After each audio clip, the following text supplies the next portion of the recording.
আজ আমরা কথা বলবো বিশ্বের প্রাচীনতম এবং সবচেয়ে মর্যাদাপূর্ণ প্রতিষ্ঠানগুলোর একটি আল আজহার বিশ্ববিদ্যালয়কে নিয়ে। এই প্রতিষ্ঠান শুধু একটি বিশ্ববিদ্যালয় নয়, এটি ইসলামী জ্ঞান ও সংস্কৃতির একটি জীবন্ত ইতিহাস। তাহলে চলুন ডুব দেওয়া যাক এই অজানা গল্পে। আল আজহার বিশ্ববিদ্যালয়, যা মিশরের কায়রোতে অবস্থিত, প্রতিষ্ঠিত হয়েছিল 970 খ্রিস্টাব্দে। হ্যাঁ, ঠিকই শুনেছেন, প্রায় 1000 বছর আগে। এটি ফাতেমীয় খেলাফতের সময় শুরু হয়েছিল, যখন খলিফা আল মুইজ দিনিল্লাহ কায়রোকে তার রাজধানী করেন। কিন্তু আপনি কি জানেন, প্রথমে এটি একটি মসজিদ হিসেবে প্রতিষ্ঠিত হয়েছিল, আর এর নাম ছিল আল আজহার। মূলত এই নামটি এসেছে হযরত মুহাম্মদ সাল্লাল্লাহু আলাইহি সাল্লামের কন্যা এবং আলী এর স্ত্রী হযরত ফাতিমার নাম থেকে। ফাতিমাকে আল জাহরা অর্থ উজ্জ্বল বা আলোকিত নামে সম্বোধন করা হতো, যা তার মর্যাদা ও পবিত্রতার প্রতীক।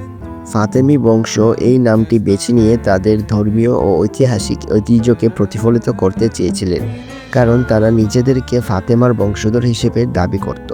972 সালে মসজিদটির উৎসর্গীকরণের পর এটি ধীরে ধীরে শিক্ষাকেন্দ্রে রূপান্তরিত হয় এবং 989 সালে 35 জন পণ্ডিত নিয়োগের মাধ্যমে এটি একটি নিয়মিত শিক্ষা প্রতিষ্ঠান হিসেবে গড়ে ওঠে। পরবর্তীকালে, বিশেষ করে দ্বাদশ শতাব্দীতে ফাতেমি রাজবংশের পতনের পর সালাউদ্দিন আইয়ুবী এটিকে সুন্নি শিক্ষাকেন্দ্রে রূপান্তরিত করলেও নামটি অটুট রয়ে গেছে। এই নামকরণ ফাতেমি ঐতিহ্যের প্রতি শ্রদ্ধা প্রকাশ করলেও সময়ের সঙ্গে এটি সুন্নি ইসলামের একটি প্রধান শিক্ষাকেন্দ্র হিসেবে গ্রহণযোগ্যতা লাভ করে। সুতরাং আল আজহার নামটি হযরত ফাতেমা আল জাহরা উপাধি থেকে উৎপন্ন, যা ফাতেমি খেলাফতের ধর্মীয় ও সাংস্কৃতিক উৎসাহের প্রতীক হিসেবে বেছে নেওয়া হয়েছিল। ফাতেমীয়রা এই আল আজহার বিশ্ববিদ্যালয়ে কোরআন, হাদিস, ফিকহ, আরবি ভাষা এবং বিজ্ঞান ও দর্শনের পড়ালেখাও শুরু করেন।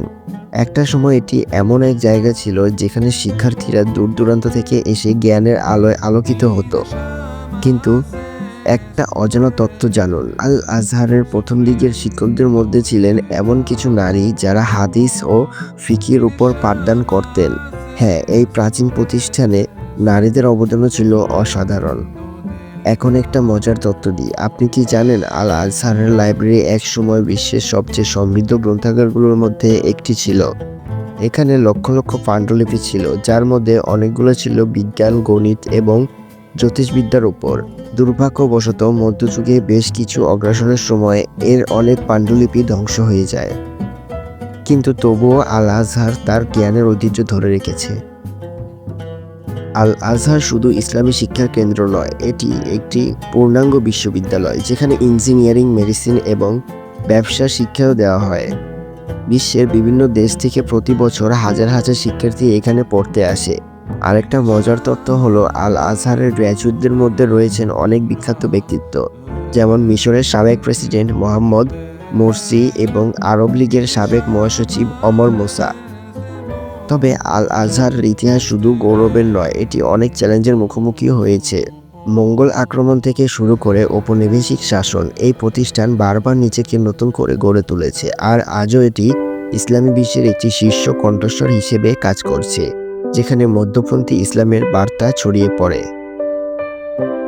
তাই আল আজহার শুধু একটি বিশ্ববিদ্যালয় নয়, এটি জ্ঞান, ঐতিহ্য এবং সংগ্রামের একটি প্রতীক। আশা করি আজকের এই পর্বে আপনাদের কাছে আল আজহারের অজানা ইতিহাসকে তুলে ধরতে পেরেছি।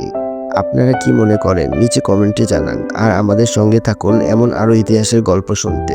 আল্লাহ হাফেজ, দেখা হয়ে যাবে পরবর্তী কোনো ভিডিওতে।